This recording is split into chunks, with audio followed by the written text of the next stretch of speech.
Hola chicos, buenas tardes.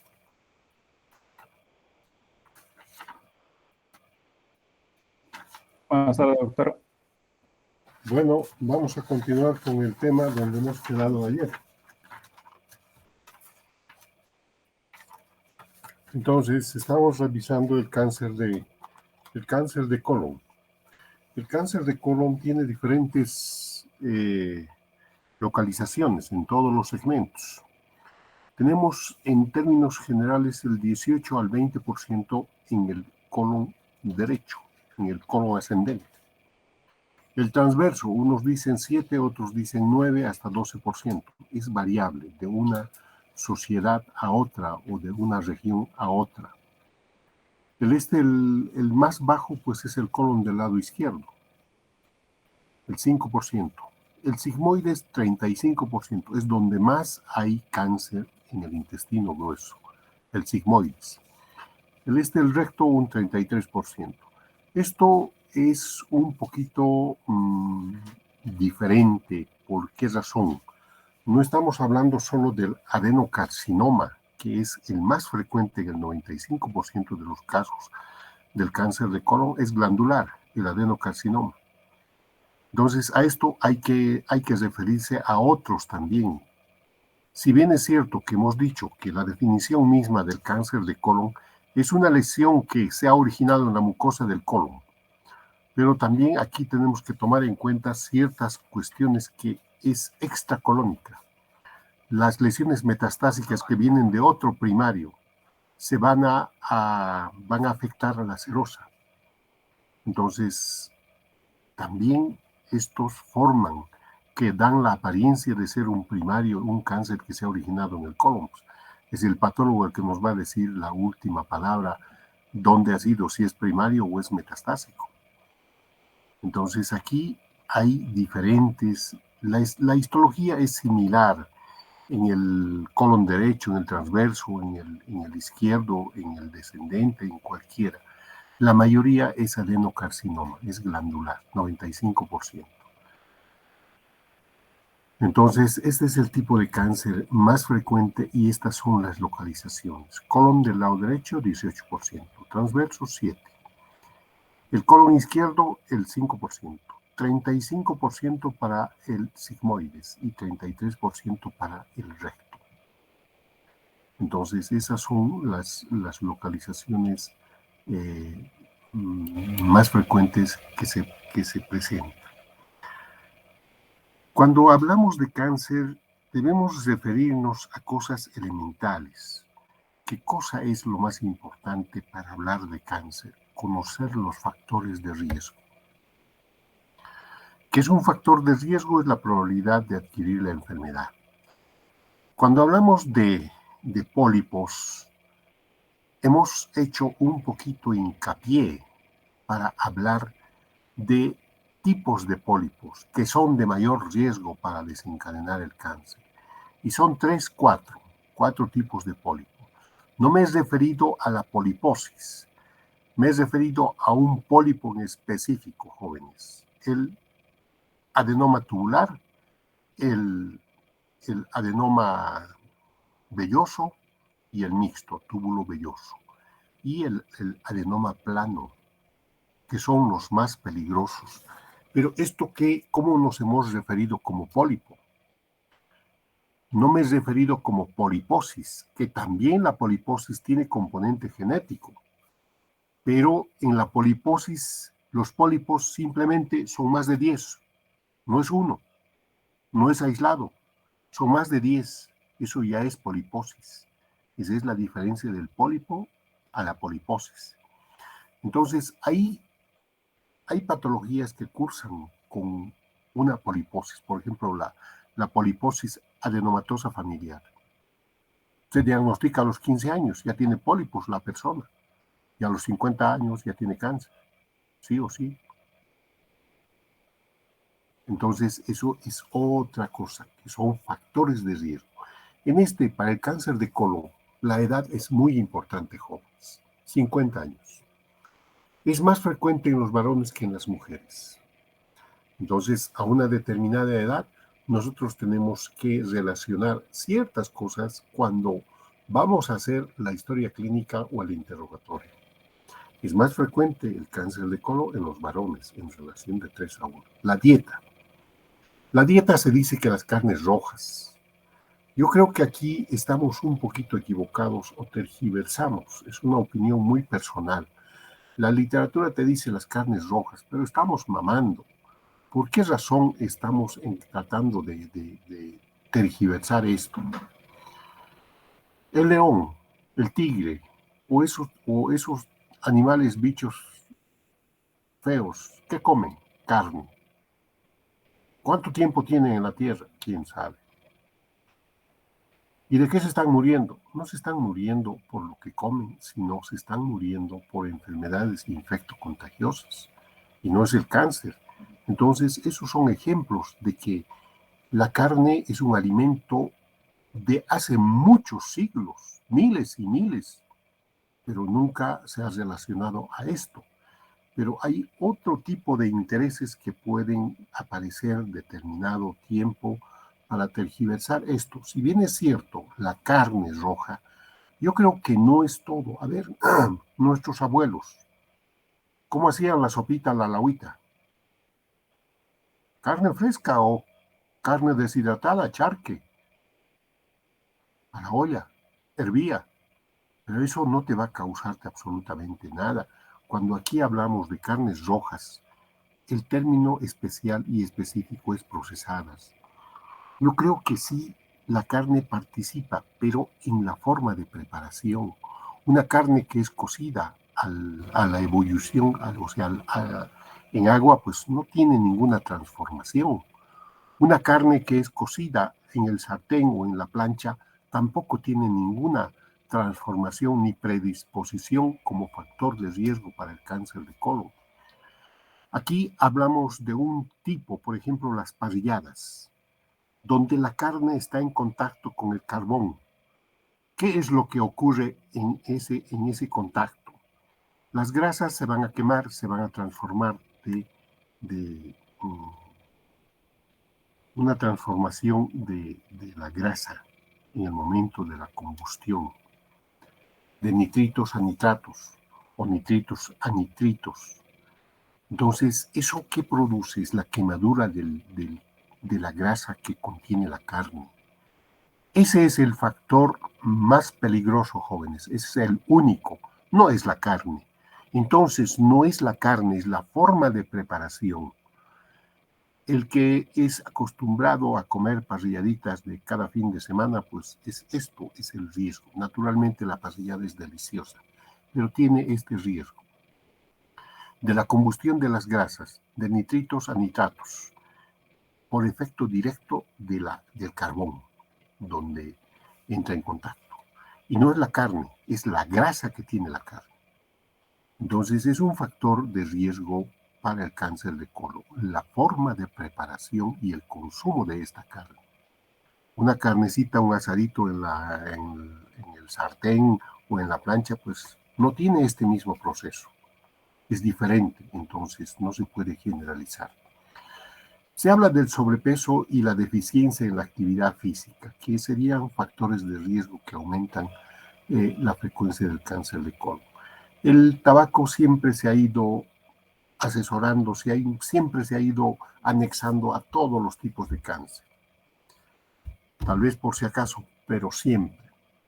El alcohol, pues miren jóvenes, el alcohol, yo creo que el alcohol es el consuelo de muchos,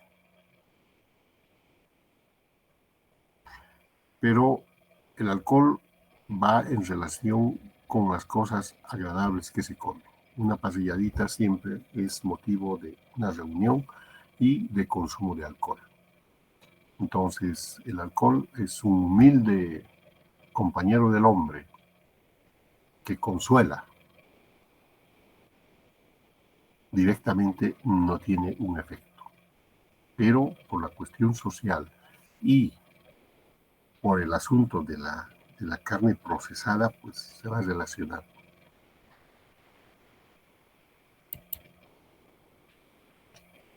Vamos a seguir hablando de factores de riesgo. Entonces, hay enfermedades preexistentes o inflamatorias. ¿Cuáles? La colitis ulcerada o ulcerosa, crónica inespecífica, o el CUSI que se llama, que solo afecta el colon. Y esta es una cuestión por situaciones de tensión, de presión o de estrés emocional que la persona sufre.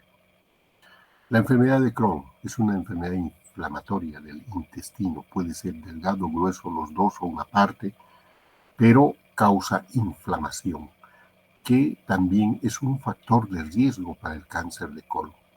Uno es más que el otro, pero no dejan de ser factores de riesgo. Ahora, historia familiar. Antecedentes de cáncer de colon en la familia. Los pólipos. Entonces, aquí nuevamente volvemos a hablar de los pólipos. Síndromes hereditarios no polipósicos, lo que ayer hablábamos. El síndrome de Lynch, 1, 2. No son polipoideos, pero tiene una aceleración de la carcinogénesis en este tipo de personas, que en tiempo va cortando y termina en cáncer. Los síndromes hereditarios polipósicos, la poliposis adenomatosa familiar, el síndrome de Gardner, el Peutz-Jeghers, que son patologías que cursan, que son genéticas, pero que cursan con pólipos en el intestino. Entonces, volvemos a nombrar al pólipo. Ahora, ¿cuáles son los factores de alto riesgo en estas personas? ¿O cuál es la relación del factor de riesgo en porcentaje de las personas que son portadoras de cáncer con sus familiares, de padecer la enfermedad? Un familiar de primer grado, cualquier edad, que sea portador de pólipo adenomatoso, riesgo de cáncer 10%. Familiar de primer grado de cualquier edad con cáncer colorectal, 10%. Dos familiares de segundo grado de cualquier edad con cáncer colorectal, ya aquí se modifica, aumenta un poquito más. Pero aquí estamos de segundo grado y no está tomando en cuenta la edad, pero hay un diagnóstico de cáncer, 15%. Un familiar de primer grado, menos de 60 años, con pólipo adenomatoso, 15%. En el primero era adenomatoso y era 10%. Pero aquí nos está diciendo menor de 60 años. En el otro era cualquier edad. Un familiar de primer grado, menos de 45 años, que tenga diagnóstico de cáncer colorectal, pues mire, ¿cómo sube el porcentaje? Por la edad, 45 años. Pero es alto el riesgo de padecer cáncer. Aquí, por la edad, hay que descartar que no sea un portador de un síndrome de Lynch. Cáncer colorectal hereditario, no polipósico, o sea, el Lynch, 80% jóvenes. Aquí no estamos poniendo la edad, simplemente estamos poniendo un cáncer no polipoideo, el 80%. En el anterior hemos puesto edad, había edad, pero ¿cómo es por la edad que ya ha subido? Poliposis adenomatosa familiar. Se ha diagnosticado los pólipos a los 15 años, a los 50, 60 años esa persona sí o sí va a tener cáncer. A ver, para un poquito orientarnos. Los gringos tienen una forma diferente de hacer las cosas y es bien regladito y a veces es bien claro. Población estadounidense, esto es en los Estados Unidos, 6% en general. Un familiar en primer grado con cáncer de colon va a duplicar o triplicar el riesgo. Dos familiares en primer grado con cáncer de colon triplica o cuadruplica Familiar en primer grado con cáncer de colon, menos de 50 años. 3 veces o 4 veces. Un familiar de segundo o tercer grado con cáncer de colon, pero no toma en cuenta la edad, multiplica por 1.5. 2 familias en segundo o tercer grado con cáncer de colon, 2 familias. Duplica o triplica, pero es segundo o tercer grado. O sea, quiere decir abuelos. Familiar de primer grado con pólipos adenomatosos, simplemente la presencia del pólipos, esto va a duplicar. Aquí hay una aclaración a este estudio.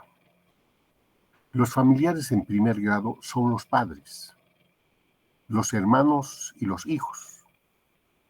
Los familiares que toman como de segundo grado son los abuelos y los tíos.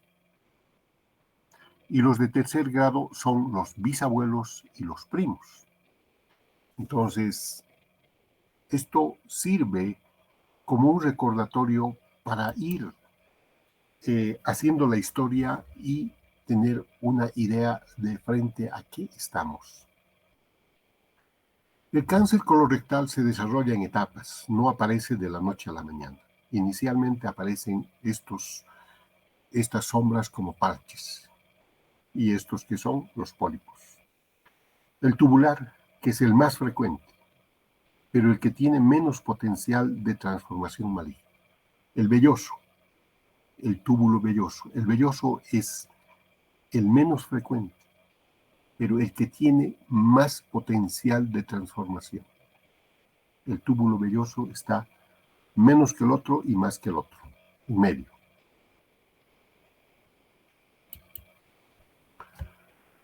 Entonces, el cáncer colorectal va a tener una presentación esporádica. ¿Qué quiere decir? Esporádico, un cáncer esporádico de colon. Si haces el interrogatorio, la persona tiene diagnóstico de cáncer, pero preguntas, hermanos, padres, primos, tíos, abuelos, no hay antecedente de cáncer. Entonces, este es un caso aislado. Ese es el cáncer esporádico. Abuelos, padres, primos, hermanos, no hay cáncer, pero de repente uno de ellos tiene cáncer en la familia. Ese es el cáncer esporádico, es el aislado. El cáncer asociado a enfermedad inflamatoria, el porcentaje es muy bajo, jóvenes. Es muy bajo, 1 a 2%. Aquí estamos hablando de la colitis ulcerosa crónica inespecífica y la enfermedad de Crohn. El cáncer heredofamiliar polipósico. Entonces, la presencia de pólipos, 10 a 15%. Y el hereditario no polipósico, el síndrome de Lynch, el 5 al 10%. Esa es la presentación en términos generales del cáncer colorectal. Entonces, entre estos factores de las enfermedades infecciosas, la enfermedad de Crohn, riesgo de padecer es hasta 20 veces, es demasiado elevado. ¿A qué se debe esto? La enfermedad de Crohn es un proceso inflamatorio. Y el proceso inflamatorio va a cursar con edema, va a cursar con úlceras, va a cursar con sangrado, va a cursar con edema. Y esto pues puede transformar y albergar y ocultar un proceso neoplásico, por eso es tan alto el riesgo. Va a afectar el intestino delgado, el intestino grueso. Miren, parecen pólipos, pero es la mucosa que está edematosa. Son los cambios inflamatorios y esto está en toda la luz del intestino. Ahora, los pólipos. Hemos dicho que los pólipos pueden ser no neoplásicos, o sea, benignos, y neoplásicos. Pero aquí lo más importante es relacionar con la edad. Los no neoplásicos, los hiperplásicos, los inflamatorios o los pseudoinflamatorios, cualquiera de esos, son no neoplásicos. No tienen potencial para malignizar, no son premalignos, ni tampoco van a terminar en cáncer. Pero en cambio los neoplásicos, los adenomatosos, esos 3 pinches pólipos que hemos nombrado, juntamente con el pólipo plano, esos son los más peligrosos. Ahora, este pólipo puede ser pocos o puede ser una enfermedad poliposa, una poliposis. O sea, que son muchos pólipos de misma característica. Cuanto mayor sean los adenomas, mayor es la transformación o la probabilidad de transformación maligna. Cada pólipo es un ente independiente que va a sufrir la transformación, no va a estar en relación porque el pólipo de al lado, de arriba o de abajo se ha transformado, este va a tener que transformarse o va a tener que quedarse sin transformación, no. Va a depender del tamaño y el número. Pero en términos generales, los pólipos estos, el 10% van a malignizar. Es lo mínimo. Los factores de alto riesgo, los genéticos, aquí está la poliposis adenomatosa familiar. Es un trastorno genético autosómico dominante. Hay pólipos en el intestino que se han diagnosticado en la pubertad, pero en la edad adulta todos de sus pacientes tienen cáncer. El síndrome de Gardner también es un trastorno genético autosómico dominante. Hay pólipos o poliposis, como quieran llamarle, o sea, más de uno dentro del colon. Pero hay otras cosas más que en el rasgo físico en el paciente se encuentra. Dientes supernumerarios, displasia fibrosa en el cráneo, osteoma osteoide en el hueso y fibromas. Entonces, otro de estos alteraciones genéticas, el síndrome de Oldfield, es el único recesivo. Los otros son dominantes. Igual hay poliposis en el colon, pero se acompaña de quistes sebáceos. El síndrome de Turcot o Tarcot, como otros llaman. Igual hay poliposis con lesiones a nivel del encéfalo. Entonces, todos estos son factores de alto riesgo, jóvenes, para desarrollar cáncer. Aquí vamos a ver, el anterior día hemos hablado, los hiperplásicos, cero de cáncer. Pero los adenomatosos sí, ya suben, ya son otra cosa. El tubular, su probabilidad es muy baja, 3%. Este es el más bajo, pero hay series que dicen que hasta el 75% de los pólipos son tubulares. Este es un pólipo tubular. Este es un pólipo túbulo velloso. La morfología, la forma es completamente diferente, jóvenes. Y este es un adenoma o un pólipo velloso. Entonces, el túbulo velloso, 10%. El velloso es muy raro, poca su frecuencia. Pero miren, a pesar de que aquí tenemos 0,4%, el 20% es con probabilidad de transformación maligna. Aquí tenemos un pólipo, a cual corresponderá a un tubular. Aquí tenemos otro pólipo. Entonces, formas macroscópicas que adquiere y que va desarrollando. Parece aquí tener una base de implantación muy amplia o muy corta. Entonces, el patólogo nos dirá si es que es el túbulo velloso o es el velloso puro. Aquí se impone la participación del amigo patólogo. El tamaño, jóvenes, es muy importante. Menos de 1 centímetro, 1% de cáncer, posibilidad. 1 a 2% ya se duplica o triplica, 3%. Mayor de 2 centímetros, pues también esto se eleva dramáticamente. Aquí tenemos pólipos pequeños, parecen amartomatosos, pequeños. Un pólipo mediano, pero con pedículo, ya no son nodulares. Un pólipo que tiene un pedículo de tamaño considerable, un tallo, una base amplia y firme. Y aquí tienes una lesión ulcerada con zonas eritematosas.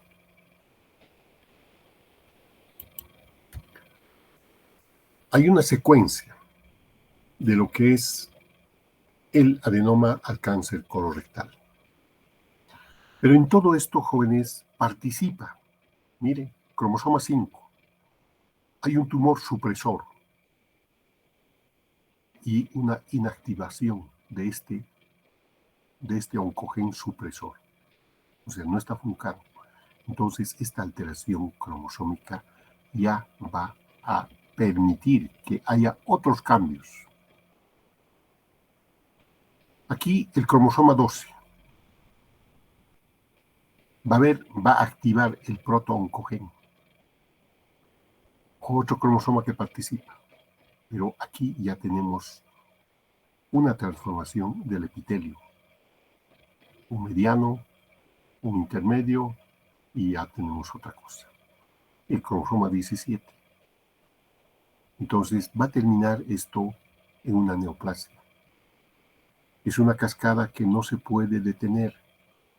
Solo es cuestión de tiempo. A ver, un pólipo que es benigno.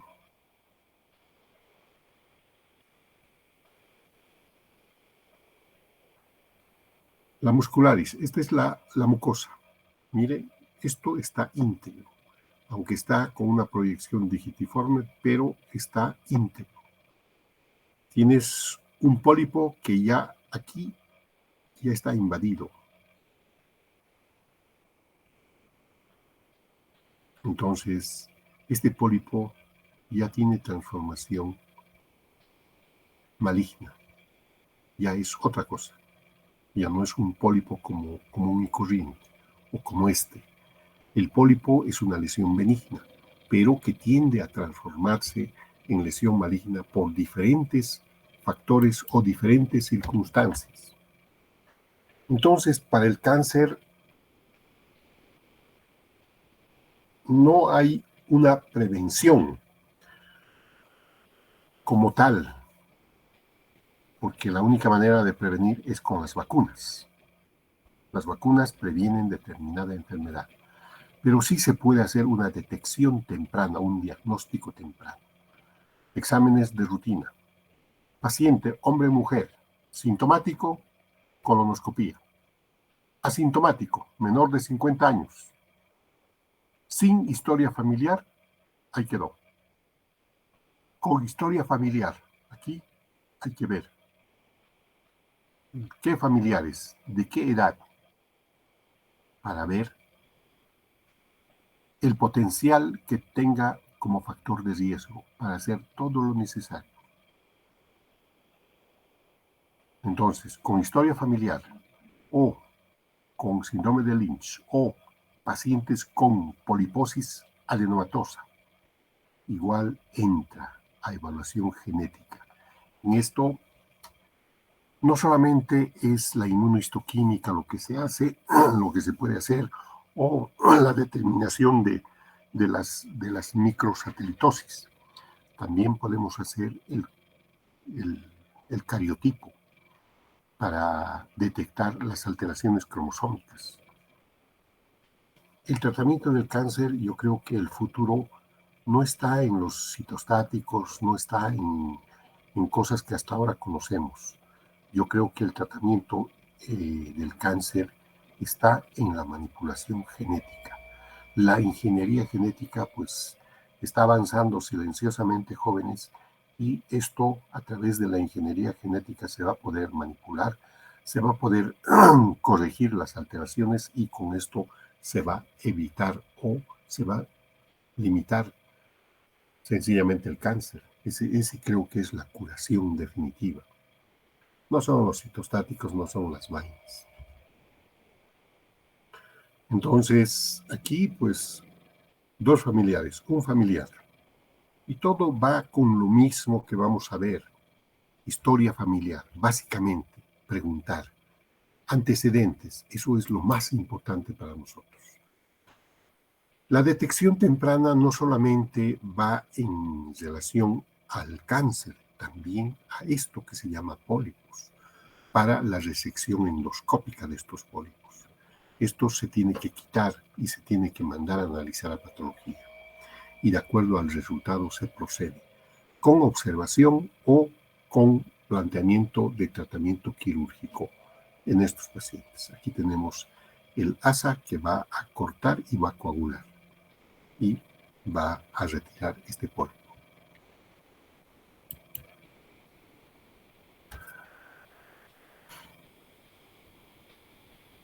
A ver, hay factores de riesgo, pues sospecha de cáncer, colonoscopía. La colonoscopía es normal o se pueden ver pólipos o puede haber cáncer. Si es normal, el paciente vuelve a controles cada 2-3 meses hasta espaciarle a 6 meses y luego al año. Control, nada más. Pero si la colonoscopía muestra pólipos, hay que hacer la resección de estos pólipos y un control de la misma manera, 2-3 meses, para quitar todo lo que se tenga. Y cualquier alteración en la morfología, en el sitio donde se quitó inicialmente, si hay cambios en la coloración, hay alteraciones en la irrigación, en la vasculatura de ese sitio, o hay zonas de solevantamiento, hay que hacer una nueva biopsia y tomar en cuenta el tratamiento quirúrgico. Si hay cáncer, pues el tratamiento curativo es el ideal. El paliativo, pues, es cuando no se puede hacer prácticamente nada en el paciente. 95% de los cánceres colorectales es adenocarcinoma. Este adenocarcinoma puede ser bien diferenciado. Este bien diferenciado normalmente son personas mayores. El crecimiento es lento, no son muy agresivos y permite las manipulaciones o responden muy bien a los tratamientos. El moderadamente diferenciado y el pobremente indiferenciado. Este indiferenciado es un cáncer muy agresivo. El moderadamente pues tiene una evolución mediana. El indiferenciado normalmente afecta a gente joven, a pacientes que tienen cánceres con células en anillo de sello, que son muy bravos. Y a veces hagas lo que hagas, no puedes controlar, no se puede curar, no se puede evitar el pronóstico desastroso de esta enfermedad. No solamente el adenocarcinoma, aquí no estamos mencionando el epitelial, jóvenes. ¿Por qué? Porque no es glandular. El epitelial es en la piel. No entra. Aquí solo el tejido es glandular y no hay sitio para que tenga origen el epidermoide. Entonces, el adenocarcinoma. El linfoma, otro tipo de cáncer que puede originarse dentro del intestino. En estos casos no es el linfoma me pueden decir con justa razón, nace en los ganglios y los conductos linfáticos. Perfecto, sí. Cuando afecta el intestino, nos referimos al linfoma tipo MALT. Es un linfoma que se origina en la mucosa, pero no afecta los ganglios. Es extraganglionar en este sitio, en el intestino, en el estómago, o sea, en el tubo digestivo, pero no deja de ser linfoma. Luego tenemos otra patología que no es muy frecuente, jóvenes, el sarcoma, en este caso el rhabdomyosarcoma. No es muy frecuente, pero tenemos que nombrarlo, tenemos que tomarlo en cuenta. Y la otra lesión es el metastásico que vamos a ver. Cada uno de estos, ¿por qué los hemos nombrado? Porque cada uno de estos tiene preferencias en la biología o según la biología del tumor por las metástasis. ¿Cuáles son las vías de diseminación? Hemos hablado, hemos revisado y hemos hecho hincapié en los ganglios linfáticos, porque el adenocarcinoma de colon tiene una de sus predilecciones por vía linfática. Y por vía linfática, ¿qué es lo que va a afectar? Hemos dicho los ganglios epicólicos, los que están en la pared del colon. Estos. Los ganglios paracólicos que están paralelos al colon, paralelos por fuera, pero pegados a la pared. Los ganglios intermedios. Entonces, estos ganglios no quiere decir que los epicólicos van a ir a los paracólicos. No. Miren, este por ejemplo, es un ganglio epicólico. Va a drenar a los ganglios intermedios. O directamente va a ir a los ganglios principales. No es reglada el drenaje de las metástasis, pero por esta vía tienen el derecho y el poder de ir al sitio que más les parezca. Entonces, la vía linfática, jóvenes. Y por la vía linfática va a subir al cuello, va a subir a otras partes del cuerpo. Pero estos son los drenajes regionales principales de todo lo que es esto. Todos van a pasar por aquí, por los ganglios principales. La mesentérica superior, la mesentérica inferior, los ganglios principales. Aunque no hagan parada en los intermedios, pero aquí sí. Y de aquí recién van por otros caminos hacia otras partes del cuerpo. Ahora, la otra vía de diseminación. El adenocarcinoma también se disemina por vía hematógena, jóvenes. No solamente es por vía linfática. Por vía hematógena va a ir a los vasos mesentéricos superior e inferior. Estos van a formar la porta y va a ir al hígado. Y del hígado va a ir al pulmón. Pero hay otra forma como tiene otro camino. Ese drenaje hemático del colon también tiene conexión con el sistema más importante, la porta. Y a través de la porta o a través de las hemorroidales a la porta van a llegar directamente al pulmón. Y del pulmón, pues, a otros lugares. Entonces, el cáncer de colon por vía hematógena, el adenocarcinoma, por vía hematógena, tiene dos caminos por los cuales va a metastatizar a otros órganos. Por el sistema venoso portal y por el sistema de la cava. Entonces, la frecuencia más alta por vía hematógena va a ir al hígado. 60%, jóvenes. Después está pulmones. Estos dos, ¿por qué? Hígado, la porta al hígado directamente. El hígado es el filtro de los vasos mesentéricos a través de la porta y el pulmón a través de la vena cava. Por esa razón, estos son los más elevados, por vía hematógena. Otro tipo de diseminación es la transcelómica o peritoneal. Tenemos un cáncer de colon transverso. Miren, aquí. Este cáncer ha infiltrado la serosa, todas las capas de la pared del colon. Si está infiltrado la serosa, pues las células van a caer en el líquido peritoneal. En condiciones normales, todas las personas tienen líquido peritoneal. No es abundante, pero tienen. ¿Por qué? Porque ese líquido permite el desplazamiento o el movimiento del intestino. Y ese líquido circula como las manillas del reloj. Entonces, ese líquido, si estaba aquí, puede caer y es arrastrado. Por eso, otro de los sitios de metástasis son los ovarios o el epíplomo. Esto.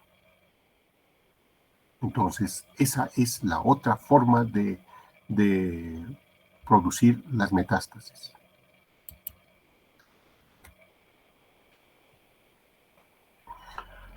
A ver, cuando revisamos a un paciente, en este paciente podemos tener varias cosas. Lo primero, que el paciente no tenga ninguna molestia y no haya ningún dato físico que nos haga sospechar que tenga un cáncer. O a veces hay un tumor palpable en el abdomen, ya sea en el derecho o en el izquierdo, mal delimitado, pero el paciente no tiene ninguna alteración ni del tránsito intestinal ni por la vía oral. Cuando hablamos de la clínica del cáncer de colon, de la misma manera, jóvenes, puede ser la persona asintomática, ninguna molestia. El paciente hace sus actividades habituales y a veces se hace un examen por otra molestia que no tiene nada que ver con el colon, pero se encuentran y se empieza el estudio. O el paciente sencillamente puede tener pérdida de peso, nada más, simplemente ha enflaquecido. En 2, 3 meses que pues ha perdido ya 15 kilos, pero ninguna molestia. O el paciente puede tener sencillamente un sangrado, no es continuo, pero un sangrado intermitente. O simplemente melena. Entonces, en estos pacientes, o puede haber cuadros de suboclusión, jóvenes. ¿Qué quiere decir eso? El paciente que se le hincha la barriga, no puede digerir, no puede hacer del 2, no puede botar gases, pero de repente se destapa y se compone. Entonces, la sintomatología no es para decir esto hay, pero cada persona es diferente, cada persona hace cosas que van a ser completamente diferentes uno del otro. Es importante la historia clínica, la anamnesis, jóvenes, y el examen físico. En base a esto, pues nos podemos plantear una sospecha de diagnóstico. Y al tener una sospecha de diagnóstico, si tenemos antecedente de melena, hay un sangrado digestivo en esta persona. Tenemos que hacerle una colonoscopía, o por lo menos tenemos que hacerle la prueba del guayaco, la prueba para detectar sangre oculta en heces. Y si esto es positivo, con mayor razón, carajo, una colonoscopía y una biopsia. Y si es posible, una citología más para tener el diagnóstico. La colonoscopía es el estudio ideal. Entonces, de acuerdo a la clínica, de acuerdo a los antecedentes, siempre es todos los exámenes que vamos a pedir en relación a la historia clínica, a lo que nosotros vamos a tener de información del paciente.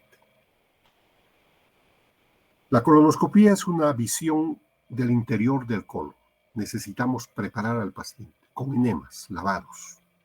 ¿Para qué? Para que se pueda observar toda la mucosa, para que no pase desapercibido pequeños pólipos que tienen una neoplasia. Nos permite la colonoscopía determinar el sitio exacto, dónde está localizado, qué tamaño es, cuáles son las características de este pólipo o de esta lesión. Y también nos permite tomar biopsia para estudio histopatológico y saber el nombre y el apellido de esa enfermedad. También la colonoscopía nos puede permitir tomar un cepillado para examen citológico. Teniendo un examen histopatológico, el cepillado ya es por demás, porque la citología nos va a decir células atípicas o células normales, nada más. En cambio, la biopsia nos va a dar el diagnóstico. Entonces, después de esto, pues viene para hacerle la tomografía.